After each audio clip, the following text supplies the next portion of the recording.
The Miami Dolphins lose yesterday, gentlemen, and they have dropped to 0-3.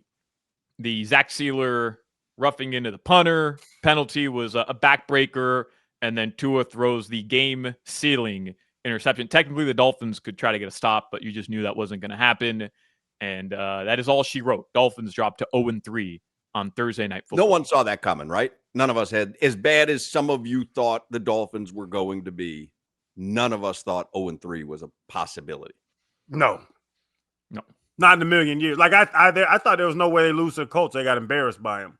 Yep. You knew the Bills are going to be a tough game, and I didn't know what the Pats were going to be. But yeah, I never thought 0-3 would be. I think we looked at the beginning of the schedule. We said, "Hey, Colts, Patriots, Jets. You probably got 3 wins there, so at least you bank a few wins at the beginning of the season." But yeah, I said 3-1, and then we're going to get into the tough part of the schedule.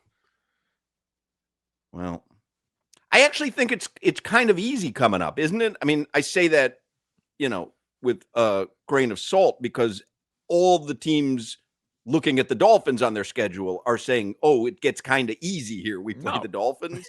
No, but in terms of how it looks later on, like you have matchups, the Browns, the Jets, the Carolina Panthers, like there's winnable games. I mean, the Dolphins, guys, the Dolphins, if they don't make any sort of major changes here, they're probably going to win 6 to 7 games, or 5 to 6 games at least. So let's say they've started 0-3. Let's say they beat the Jets. Do we think they'll beat the Jets Monday night at home? Toss up with the points. Honestly, toss up. They're not going to be getting points. Yeah. Actually, guys, Darren Waller's supposed to play that game on Monday night. So yeah, I've got the Dolphins by 20. I got the Dolphins by 20. That's fair. Because then you got the Panthers after that. I know Solana loves Bryce Young. They're not a good I am not a believer in him. I think the Dolphins can beat the Jets, beat the Panthers. Then they've got the Chargers. That doesn't look good because they look good. And you can beat the Browns. Man, I don't even think they can beat the Falcons. No, Falcons are rolling. They've got the Commanders later on. How long is Jaden Daniels going to be out? Do we know? I know Marcus Mariota is starting this weekend for the Commanders. He's not going to be out until Thanksgiving. Damn it. It's November 16th. Damn it. He has a sprained ankle. Steelers, Bengals, Bucks. This schedule's not easy, fellas. I'm not going to lie to you. It's why you had to win those first 2 games. It's why you had to take advantage of the early. I mean, we talked about this before the season. They had to take advantage of the early games. They needed a fast start. Not looking good. 13-4 still in play, though, Hawk. 13-4 still in play. This still in scenario. I mean, mathematically. They can beat the Jets and they can beat the Panthers. That's 2-3. They're not beating the Chargers. That's 2-4. Now they're 3-4 after the Browns game. The Browns are bad. 3-4, is that like fireable?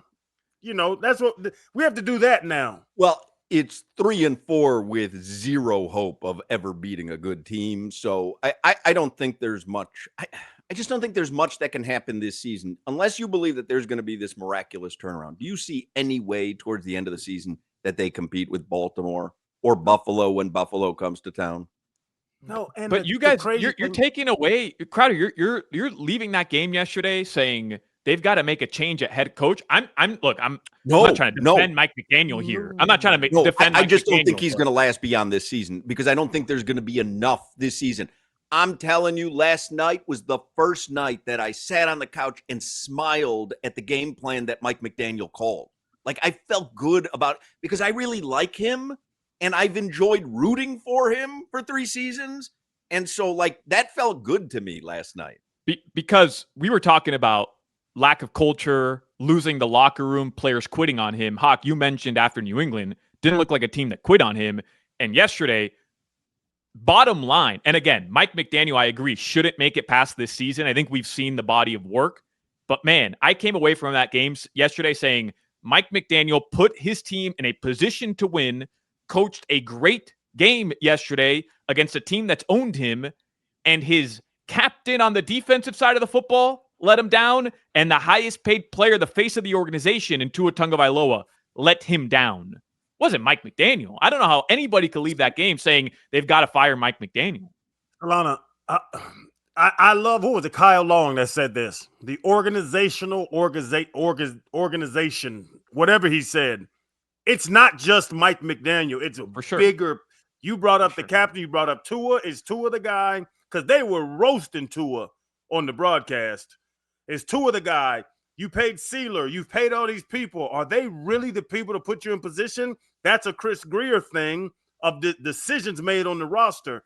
Can Mike McDaniel take this team to win a playoff game even after what you saw last night and he called a good game?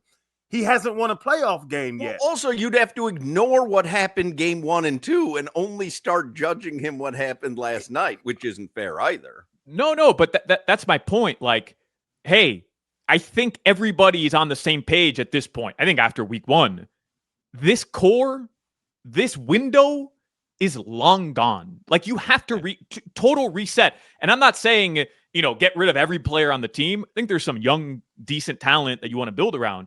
But guys, let's be honest here. I mean, Tua Tagovailoa is not going to lead you anywhere as your starting quarterback. I'm sorry if you disagree with that. Not based I'm sorry. On what we've seen through 3 games this season. And he played a decent game yesterday, and he showed mobility. And there's some positive takeaways. And I'm not even blaming the interception completely on him, even though it is his fault.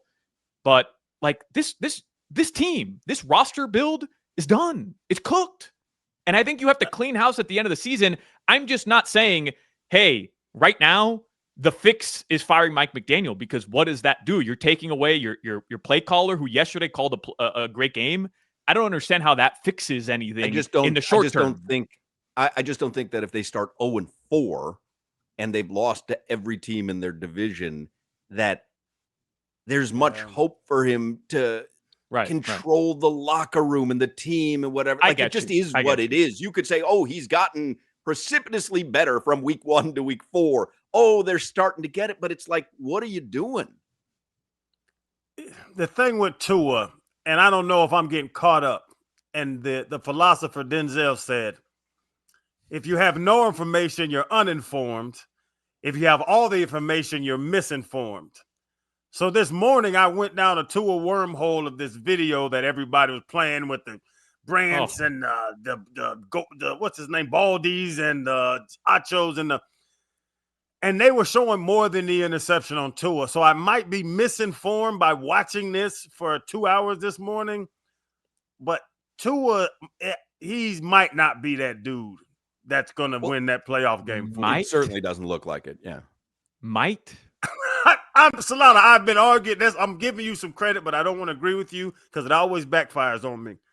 He might not be that dude that we need to win that playoff game we're hunting for. I think yesterday, I'm so sick of like people analyzing the one interception.